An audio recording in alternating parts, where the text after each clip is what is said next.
성도 여러분 안녕하십니까? 행복한 안식일입니다. 하늘의 은혜와 진리가 여러분들과 함께 하시기를 진심으로 기원합니다. 오늘 여러분들과 함께 나눌 말씀의 제목은 충성해도 죄라고 하는 제목입니다. 본문의 말씀은 누가복음 15장 28절로 30절에 있는 말씀입니다. 누가복음 15장 28절로 30절입니다. 저가 노하여 들어가기를 즐겨 아니하거늘 아버지가 나와서 권한대 아버지께서 대답하여 가로되 내가 여러 해 아버지를 섬겨 명을 어김이 없거늘 내게는 염소 새끼라도 주어 나와 내 벗으로 즐기게 하신 일이 없더니 아버지의 살림을 창교와 함께 먹어버린 이 아들이 돌아오매 이를 위하여 살찐 송아지를 잡으셨나이다. 우리는 지난 시간 무모할 정도로 베푸신 우리 하늘 아버지의 사랑을 살펴보았습니다. 그러나 오늘은 정반대의 주제로 충성해도 죄라는 제목으로 말씀을 드리려 합니다. 제목을 좀 더 자세히 말씀드리면 충성해도 내가 스스로 하나님 노릇하면 죄라는 뜻입니다. 최초의 제가 이것을 잘 보여줍니다. 이사야 14장 12절 14절에 보면 너 아침의 아들 계명성이여 어찌 그리 하늘에서 떨어졌으며 너 열국을 엎은 자여 어찌 그리 땅에 찍혔는고 내가 내 마음에 이르기를 내가 하늘에 올라 하나님의 뭇별 위에 나의 보좌를 높이리라 내가 북극 지폐의 산 위에 좌정하리라 가장 높은 구름에 올라 지극히 높은 자와 비기리라 하도다. 지난 시간 살펴본 무모할 정도로 우리에게 사랑을 쏟으시는 하나님의 이야기는 역설적이지만 우리에게 죄에 대한 더 깊은 이해를 도와줍니다. 다른 말로 말하면 믿음의 올바른 자세, 마음의 자세가 무엇인지를 가르쳐 줍니다.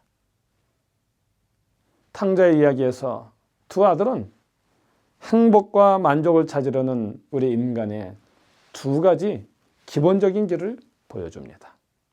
하나는 도덕적인 순응의 길이고 다른 하나는 자아 발견의 길입니다. 둘 다 인생을 보는 렌즈이자 세계관을 형성하는 틀입니다. 둘 다 자신의 의미와 가치를 찾는 길이요. 선과 악, 옳고 그름을 구별하는 길입니다. 비유 속의 형은 도덕적 순응의 길을 대변합니다. 예수님 시대의 바리새인들은 자신들이 선택받은 백성으로 그 신분을 잃지 않고 복과 구원을 받으려면 성경에 순종해야 한다고 믿었습니다. 그래서 그들은 하나님의 뜻과 공동체의 규범을 개인의 만족보다 앞세워야 한다고 믿었습니다. 이 관점에 따르면 우리가 행복을 얻고 세상을 바로잡는 길은 올바른 도덕성을 갖추는 것뿐입니다.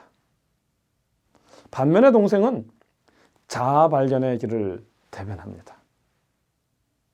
그들은 개개인의 관습과 인습을 초월해 자유로이 각자의 목표와 자아 실현을 추구합니다. 이 관점을 따르면 개인의 자유가 전통, 편견, 위계적 권위 그리고 공동체의 규범과 민족보다 우선입니다. 그러나 탕자의 이야기에서는 둘 다 틀렸다고 말합니다.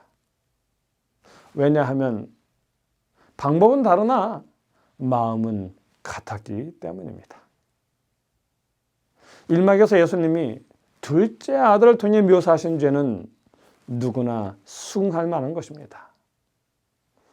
작은 아들은 집안을 욕되게 하며 허랑방탕하게 살아갑니다. 통제력을 잃고 하나님을 대변하는 비유 속 아버지와 멀어집니다. 그리고 이막의 초점은 큰 아들입니다. 그는 아버지에게 철저히 순종했습니다. 또한 대단한 극기로 자신을 완전히 통제합니다. 보통 기준으로 두 아들을 보면 하나는 못됐고 다른 하나는 착합니다. 하지만 아버지와 멀어져 있기는 둘 다 똑같습니다. 아버지가 나가 둘 다 잔치로 불러드려야 했습니다. 그래서 비유 속에서 잃어버린 아들은 하나가 아니라 둘입니다. 그러나 결론은 못된 아들은 잔치에 들어가는데 착한 아들은 들어가지 않습니다. 창녀들과 놀아난 아들은 구원을 받았는데 도덕적으로 올바른 큰 아들은 여전히 잃어버린 상태입니다. 자, 그럼 왜 형은 잔치에 들어가지 않았습니까? 그 이유를 큰 아들은 직접 이렇게 밝힙니다. 누가복음 15장 29절입니다. 내가 여러 해 아버지를 섬겨 명을 어김이 없거늘 내게는 염소 새끼라도 주어 나와 내 벗으로 즐기게 하신 일이 없더니. 여기서 섬긴다라는 그 말의 원어는 들유어입니다. 근데 그 들유어라는 말은 상전에 대한 종의 관계에서 사용되는 말입니다. 즉, 큰아들이 아버지를 종처럼 섬겼음을 말합니다. 나는 아버지를 섬기되 정말 종처럼 그렇게 열심히 섬겼습니다. 그러나 동생은 아버지를 섬기기는커녕 가산을 다 탕진했습니다. 라고 지금 말하고 있는 것입니다. 지금 큰아들은 자기의 권리를 이야기하고 있습니다. 내게는 아버지 아들의 권한과 유산 상속의 권한이 있지만 아버지를 떠난 창기와 함께 가산을 탕진한 동생에게는 권한이 없습니다. 아버지. 이 말은 그가 그동안 어떻게 아버지를 섬겨왔는지를 보여줍니다. 실물교훈 209페이지 보면 이렇게 기록을 해놓았습니다.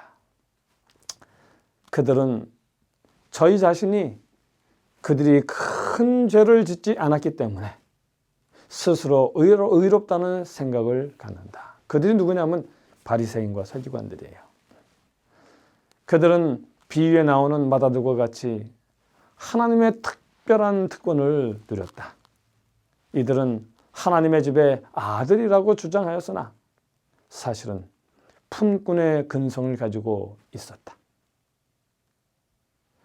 그들은 사랑의 근거에서 일하지 않고 보수를 받을 생각으로 일했다. 여기에 이야기합니다. 그들은 사랑의 근거에서 일하지 아니하고 무엇을 받을 생각으로 일을 했다고요?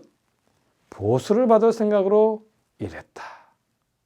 그들은 그리스도께서 세례와 증인들에게 당신의 은혜의 선물, 곧 랍비들이 수고와 고행을 해서 얻으렸던 선물을 아낌없이 받으라고 초청하시는 것을 보고 화가 났다.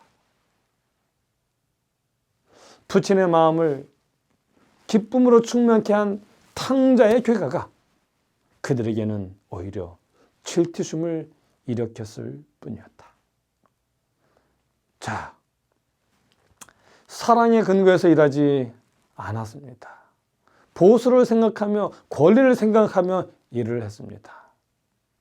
그러니 수고와 고행을 통해서 얻으려던 그 선물을 그저 값없이 주시는 것을 보니 화가 났죠. 그러니 동생이 돌아왔는데도 불구하고 기뻐하지 않았던 것입니다. 큰아들은 아버지를 사랑해서 섬기고 봉사한 것이 아니라 지금까지 자기가 누려왔던 모든 축복과 또 물려받을 상속의 권리 때문에 섬겨온 것입니다. 이제 아시겠죠? 무엇이 이처럼 큰아들과 아버지를 갈라 놓았는지를요. 그것은 다름 아닌 자기의입니다. 그 자기에 관한 행실입니다. 자격이 있냐 없냐의 기준이 자기에 선한 행실입니다. 이는 곧 하나님, 내가 이렇게 했으니 하나님 들어주셔야 합니다 라고 하는 것이지요. 이것을 잘 보여주는 것이 바로 아마데우스입니다. 모차르트와 그를 질투하던 동시대의 또 다른 천재 음악가 살리에리의 이야기입니다. 아마데우스는 볼프강 아마데우스 모차르트라고 하는 그 아마데우스의 그 풀네임 중에 중간 이름 미들네임입니다. 그 작품은 모차르트의 방종한 삶과 음악을 위해 자신을 하나님께 바치겠다는 살리에리의 이야기입니다. 그 작품 중 살리에리의 기도를 보겠습니다. 주여, 저를 위대한 작곡가가 되게 하소서. 음악으로 주의 영광을 찬미하게 하시고 저도 칭송받게 하옵소서. 사랑하는 하나님, 제가 온 세상에 유명해져 불멸의 존재가 되게 하소서.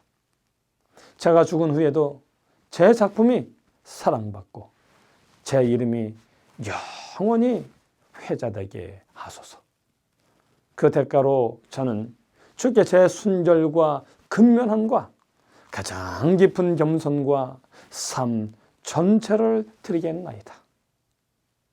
또한 가난하고 어려운 자들을 힘을 다해 돕겠나이다. 처음에 살리에리는 이 맹세를 지키며 살아갑니다. 여자와 술을 멀리하고 열심히 음악을 공부하고 또 많은 음악연을 무료로 가르치고 가난한 사람을 열심히 돕습니다. 자신의 길이 음악적으로 잘 풀리자 그는 하나님이 거래 조건을 잘 지키시는 것으로 믿었습니다. 그런데 그때 음악적인 재능이 자기보다 훨씬 뛰어난 모차르트가 등장합니다. 그의 천재성은 하나님이 부여하신 게 분명해 보였습니다.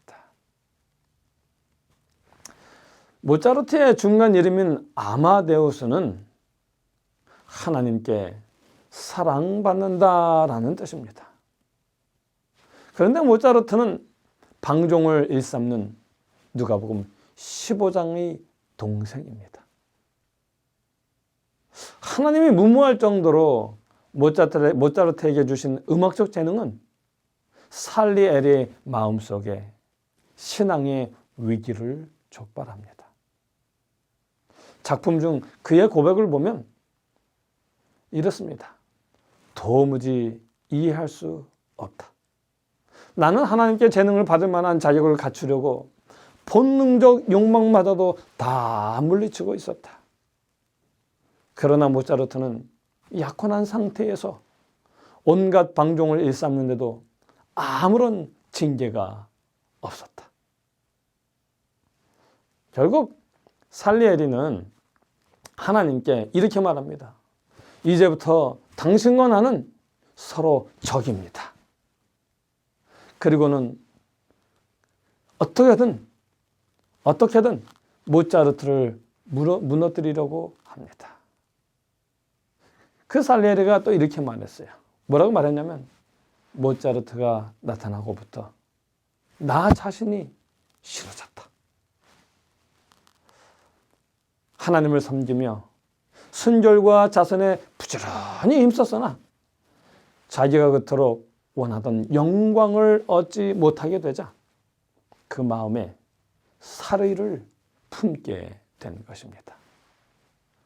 그에게 하나님과 가난한 자들은 그의 목적을 위한 도구에 불과했던 것입니다.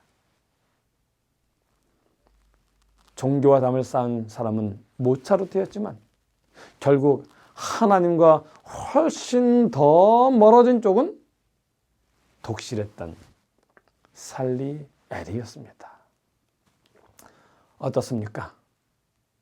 큰아들의 이야기와 똑같지요? 그러므로 죄란 하나님 자리에 내가 올라서는 것입니다. 우리가 생각하는 죄는 행동인데 예수님이 말씀하시는 죄는 하나님의 자리에 내가 올라서는 것입니다. 플래너리 오코노의 현명한 피라는 책을 보면 이런 말이 나옵니다. 그 사람은 죄를 피하는 게 곧 예수를 피하는 길이다. 다른 말로 표현하면 구주로서의 예수님을 피하려면 모든 율법을 지키면 된다는 것입니다. 그러면 나에게 뭐가 생긴다? 권리가 생긴다. 내가 그렇게 하면 권리가 생기니까 하나님께서 나의 기도를 응답하시고 내 삶을 행복하게 하시고 하늘에 들어가는 입장권을 주셔야 할 의무가 생긴다는 것입니다. 이 논리라면 값없이 은혜로 나를 용서해 주실 구주는 필요가 없습니다. 왜냐하면 나의 선한 행실의 권리가 나를 용서받게 하니 예수님이 필요가 없는 것입니다. 그렇게 나의 선한 행실의 권리가 나를 의롭게 만드니 예수의 피가, 보혈의 피가 필요 없어진 것입니다. 예수님의 십자가의 죽음이 필요 없습니다. 그러므로 결국 예수님이 필요 없습니다. 그러므로 여러분, 내가 하나님 자리에 올라서는 것이 죄입니다. 죄는 나의 선한 행실로 용서되는 것이 아닙니다. 오직 예수 그리스도의 피만이 우리의 죄를 용서합니다. 그래서 바울은 말합니다. 로마서 4장 2절입니다. 만일 아브라함이 행위로서 의롭다 하심을 얻었으면 자랑할 것이 있으려니와 하나님 앞에서는 없느니라. 또 로마서 3장 27절 28절에 보면 이렇게 말합니다. 그런즉 자랑할 때가 어디뇨? 있을 수 없느니라. 무슨 법으로냐? 행위로냐? 아니라 오직 믿음의 법으로니라. 그러므로 사람이 의롭다 하심을 얻는 것은 율법의 행위에 있지 않고 믿음으로 되는 줄 우리가 인정하노라. 예, 그렇습니다. 자랑할 데가 없다고 말합니다. 행위로냐? 아니라 오직 믿음의 법으로니라. 오직 믿음으로 의롭게 되는 줄 우리가 아노라 라고 말합니다. 또 에베소서 2장 8절 9절입니다. 너희에게 그 은혜를 인하여 믿음으로 말미암아 구원을 얻었으니 이것이 너희에게서 난 것이 아니요 하나님의 선물이라. 여기 분명히 말합니다. 이 구원은 너희에게서 난 것이 아니라 무엇이라고요? 하나님의 선물이라고요. 행위에서 난 것이 아니니 무엇에서 난 것이 아니니요? 행위에서 난 것이 아니니 이는 누구든지 자랑치 못하게 함이니라. 오늘 우리가 순종을 통해 나의 권리를 주장하며 하나님을 통제하려고 한다면 우리는 잃어버린 자녀입니다. 그러므로 죄란 단순히 규범을 어기는 것이 아니라 구주요 주님이요 재판장이신 하나님의 자리에 자신이 올라서는 것이 죄입니다. 살리에리, 그는 자신의 삶을 철저히 통제하며 순결을 지키고 가난한 자들을 도왔지만 하나님의 은혜를 의지한 것이 아니라 자신의 선행으로 하나님께 빚을 지워 하나님을 통제하려 하였던 것입니다. 즉 자기 스스로 자신의 구주가 된 것입니다. 그가 하나님께 불공평하다고 우기며 모차르트를 향해 원한과 사례를 품었을 때 그는 하나님의 자리에 올라서 재판장이 되어 있었던 것입니다. 이제 결론입니다. 탕자의 이야기를 통해 주시는 교훈은 둘 다 틀렸다. 그런데 둘 다 아버지의 사랑을 받는다는 것입니다. 아버지는 둘 다 소중히 여겨 사랑의 잔치에 불러 들으십니다. 그리고 이것을 성경은 복음이라고 부릅니다. 복음의 관점에서 보면 모든 사람이 틀렸으나 모든 사람이 사랑을 받습니다. 복음은 모든 사람을 불러 그 사실을 인식하게 해 변화시킵니다. 형부리의 사람들은 세상을 둘로 나눕니다. 착한 사람들이 실세이고 나쁜 사람들이 태물이고 문제이다. 그러나 동생 무리의 사람들은 이렇게 말합니다. 넓은 마음으로 관용하는 사람들이 실세이고 자기만 옳다고 하는 엉뚱한 사람들이 태물이고 문제이다. 그러나 예수님은 겸손한 사람들이 실세이고 교만한 사람들은 태물이요 문제이다 라고 말씀하십니다. 탕자 이야기의 결론을 보면 동생은 자기가 아버지를 떠난 죄인임을 알고 아버지께로 돌아가 잔치에 들어갔습니다. 그런데 형은 안 들어갔습니다. 왜냐하면 형은 늘 아버지 집에 있었습니다. 그런데 눈이 멀어 자신의 진상을 보지 못했기 때문입니다. 눈 멀어 실상을 보지 못하기 때문에 바리새인의 상태가 사실 영적으로는 더 절망적인 상태입니다. 혹시 우리가 형 같은 불의의 사람들은 아닌지요? 사도 바울은 말합니다. 스스로 지혜 있대 하나 우준하게 돼요. 이 말씀이 바로 탕자의 이야기입니다. 실물교훈 200페이지에 보면 이렇게 기록했습니다. 외적으로 어떻게 보이든지 간에 자신을 중심으로 사는 모든 생애는 어떤 생이에요? 자신을 중심으로 사는 모든 생애는 낭비하는 생애이다.